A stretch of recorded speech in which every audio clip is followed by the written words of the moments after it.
Hello YouTube. Today's project is a fixing project, and it's probably one that's actually very common and it's very likely to happen. So I have a snowblower that is not starting up. It is the fall and I'm trying to get it ready for the winter, trying to get the fuel system ready to go, changing the spark plug, changing the oil, and unfortunately after doing all that I still cannot get it to start. So we're gonna do a little bit of investigation and figure out what is going wrong with this snowblower and how we can possibly fix it. Let's get going. So the first thing I want to do is kind of go over the main systems or portions of this snowblower. I have a yard machine, 21-inch power more snowblower. Your snowblower is likely going to be something different. If it's the same model, great, but I still want to go through some of the main systems that are going to be common across all snow blowers so we can figure out how to troubleshoot the snowblower and possibly get it fixed. So here are some of the systems of my snowblower. Obviously, like I said, you may have a different model, but I can guarantee you'll have very similar components. So I got my fuel tank right here. There's a gas line that goes into your carburetor, and then it goes through a pipe over here. This lever determines your choke. It's essentially controlling the mixture between gasoline and air. Ideally, when you start it up, it's somewhere in between just to get it going, and then you can adjust this depending on air temperature, humidity, yada yada, lots of factors. And then based on this lever right here, the amount of fuel would go through, and it would go into your main motor combustion chamber. So as you can see, in my case, I have an electric start. Even with an electric start, I cannot get this snowblower to start and stay consistent. So I'm gonna go ahead and take some of the parts apart here, disconnect this carburetor head, and then see what's going on inside. It's worth saying that maybe at some point in time and after a bunch of tries, it's easy to say, you know what, this snowblower has run its course, maybe it's time for a new one. But in my case, I like to mess with things and try to figure out what's wrong. So if I do decide to buy a new one, I at least know for a fact what caused this snowblower or anything I'm trying to fix, what caused it to basically cash out and be done. So I'm gonna keep working on this. I'll run the video so you can at least see what I'm trying to do to troubleshoot this snowblower, and hopefully what I'm doing and the ideas you get out of this video would help you also troubleshoot your snowblower, not just at the beginning of the season, but anytime during the winter season when you have to use your snowblower and it doesn't work. There's lots of things that can go wrong, but if you understand how the system works and what can possibly go wrong with it, I think hopefully that will give you ideas to fix something that's broken that can be easily fixed. Okay, so as you can see earlier, I had my electric start connected. I tried to start it, nothing. The nice thing about the electric start is it's constantly spinning the motor to try to get it to start. If you have a pull start, you're effectively doing the same thing. You're manually turning the motor over so you can get it started, and hopefully as it gets going, it starts to suck on the gasoline so it can keep the gasoline flow going, and with the spark plug going, it keeps the engine running. So maybe some of this doesn't quite make sense, but here's what it means. Your motor, once it gets started, it creates a suction through your fuel system that pulls gasoline from the gas tank through the carburetor onto the motor combustion compartment. So the gasoline and the motor itself acts as like kind of a vacuum cleaner.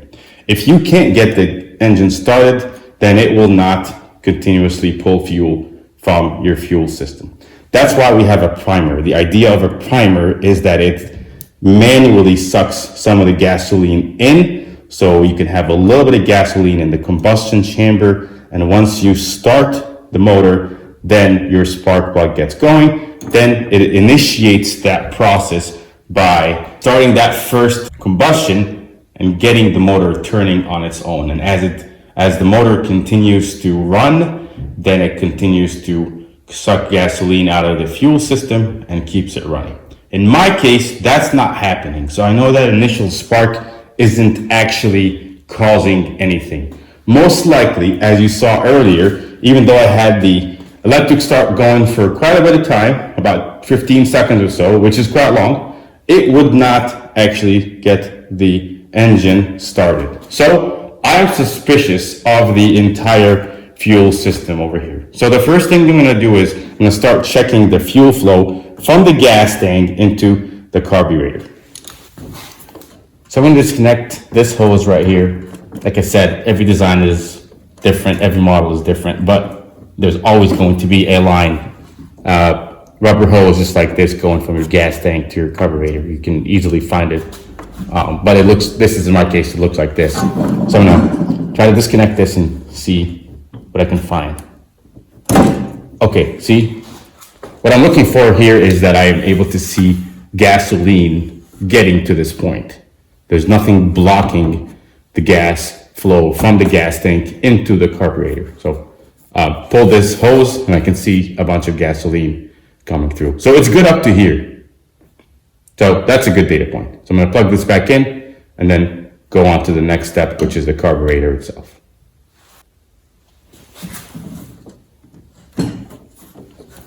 Plug in the fuel hose back in. So I'm gonna disconnect the bottom part of the carburetor here. In my case, it's likely just a single screw that's actually tying the carburetor, the bottom part of the carburetor into that main compartment right here. All right. Here's what it looks like. That looks pretty dry, actually. So I had cleaned this a couple weeks ago, so there's no dirt or anything in there. Looks pretty clean, but it's also very dry. Okay, so I think this is where the problem lies. Something is blocking the gasoline flow from the input to the carburetor compartment to this section of the carburetor itself, right here. There isn't gasoline getting pulled into this section, and I think that's the root cause of the problem. I'm gonna continue to disconnect this entire section here.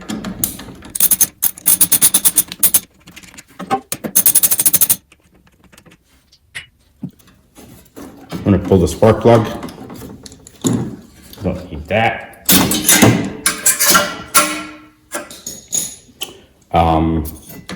This carburetor head section also has the fuel line going to the combustion chamber. So pull this off, and here we go. Okay. So you can kind of see what this line does here. This is the primer. It's just a suction thing. It goes into this section. I'm actually suspicious of this primer. I don't think it's actually doing what it's supposed to be doing. Okay. All right. So the fuel line, there's fuel coming in here.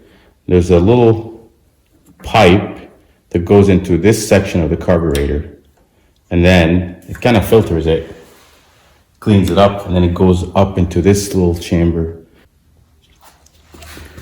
From this section of the carburetor, it goes into this part of that carburetor head assembly, and then onto the fuel line right here, and then from this fuel line into the combustion chamber. So something here isn't quite working. So the first thing that's a little strange is that this part, which plugs in right here, is fairly dry. I think something is happening here between the fuel line and the carburetor. So I'm gonna dig into this, see if I can clean it, try a couple of different things. Okay, so continuing on with our investigation, I'm gonna pull the primer line off. I'm gonna pull this little assembly off as well.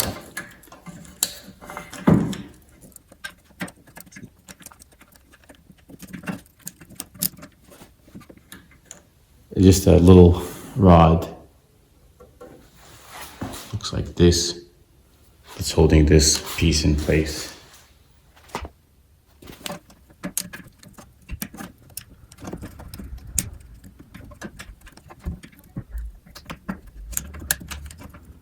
Still trying to figure out how to take this piece out. It is a bit tricky. So what I'm probably gonna end up doing here is I'm gonna take this whole section off. There's these two big bolts that have the entire carburetor assembly mounted to it. So looks like I can just pull that off here. Maybe I'll have something easier to work with. They are tied to these control valves back here, so.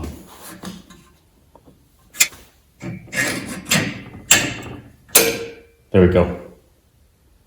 I do have this whole entire assembly off. So there's the entire carburetor assembly. I have it completely disconnected, and I can't quite tell what's going on still. But we're not done yet. So, fuel comes through here, and it goes into this part. So to disconnect this piece, oh, look at that. It comes right off. I have some dirt in this spot that I need to clean up. So I'm gonna start by doing that. So my approach to this at this point is to continue to take it one step at a time and clean whatever section I have disconnected and then retry. There has got to be fuel running and going through this once this thing is kick-started. This is what this pin looks like. As you can see, there's some dirt deposits here that may be impacting how this runs. Right there. I'm gonna go clean that up. There is a little spring right there. I gotta make sure I keep it so I don't lose it. I'm just wiping it down with a towel. I'm not quite sure if this teeny tiny bit of dirt's actually gonna make a difference, but it's something to try out. In the end, if I don't get this thing working, I've got nothing to lose. At this point, this snowblower is a dud. It is worthless. So anything you can try out, anything you can figure out, minimum, the worst case scenario is you'll learn a lot about what you're trying to do and how these systems work. And that is definitely of great value. If you can do something, even if you fail, but still learn something, you walk away a winner. So I'm gonna manually tilt the snowblower to see if I can get some fuel going through here. I expect fuel to come out right there. Oh, there we go. Got fuel. Okay. So I got fuel up to here. Nothing is blocking fuel coming out of here. So that is good. I'm gonna put this piece that I cleaned up back and then see what happens.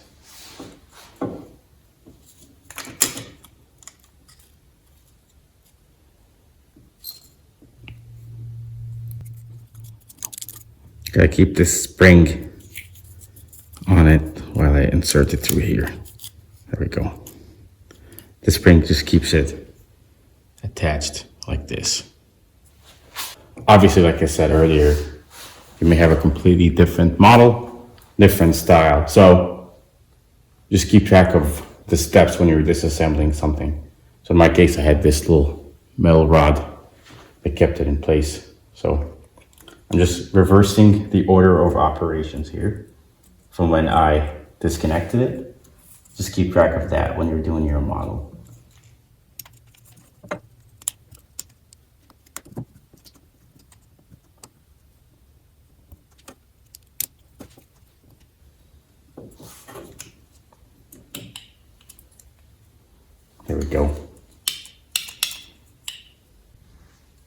Now here's the test. With this piece back on, if I tilt the snowblower, will I still get fuel? Let's see.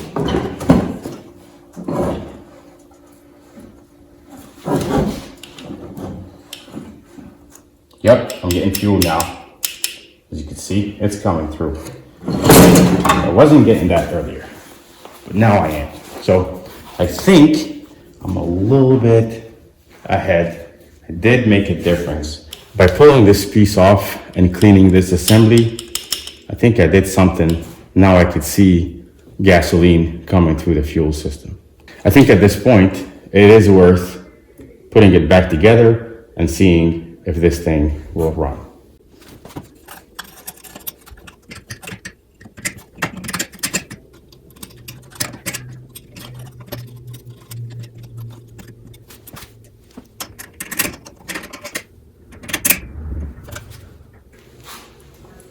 I'm gonna put the bottom of the carburetor back on.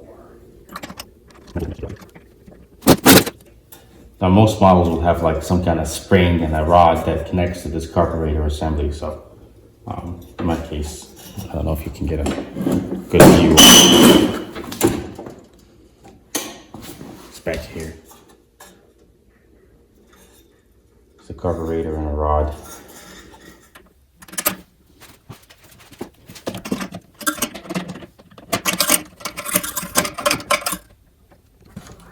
Don't forget to connect your fuel line. I think it's kind of important.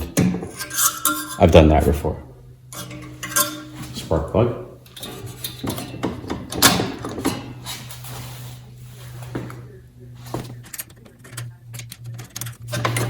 Primer hose. Tighten it all together.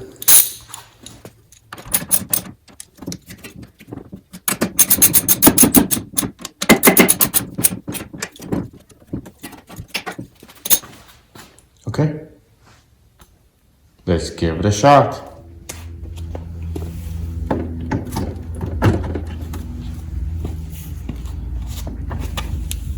And make sure it's in mid-choke.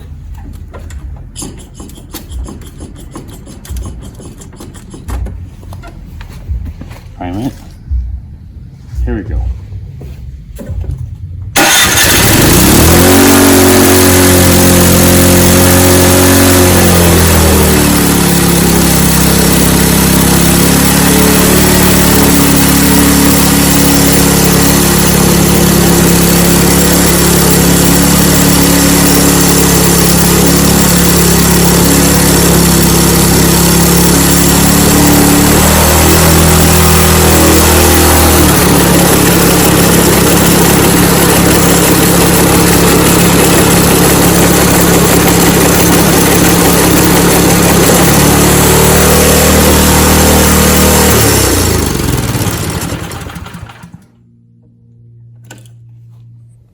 So there we have it.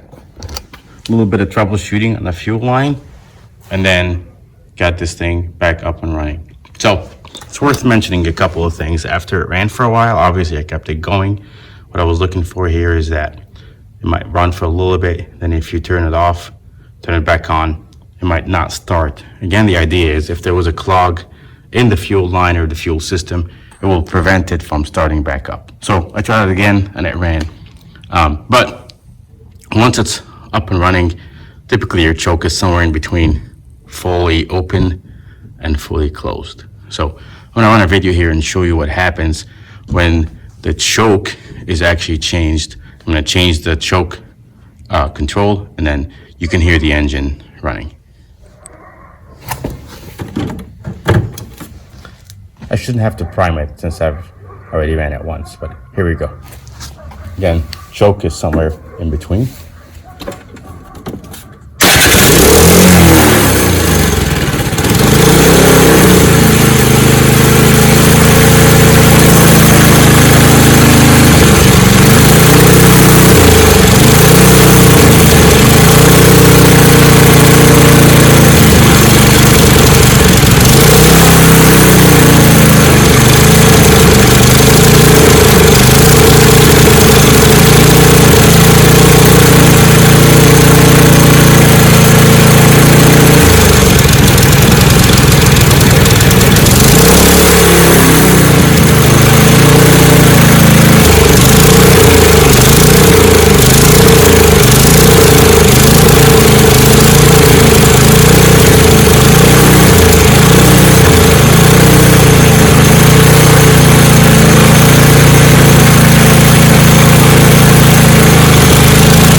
So like you saw when I had it running in full, choke open, there's too much fuel going through, so it would fill up, and then it would keep kind of running high and low and high and low. And when I had it fully closed, it was almost ready to turn off. So somewhere in between is what you want. That's actually going to change depending on how much air is around, like how much, if it's windy, it can affect it. Humidity is also going to affect it. So it's typical that you would kind of change your choke depending on different circumstances and the surrounding air going into the snowblower. One more time, just for good measure.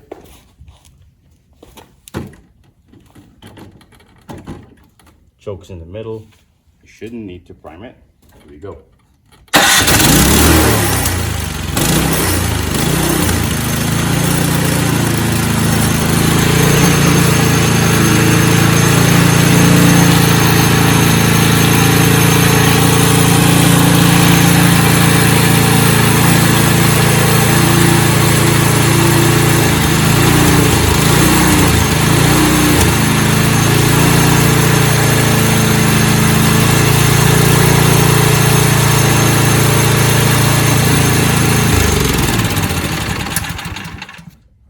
And that's it. So I was pretty close to pull the trigger and go and buy a new snowblower, but managed to salvage that one. So pretty happy about that. I hope you found this video helpful. If you did, please give it a like and subscribe to my channel. Thank you.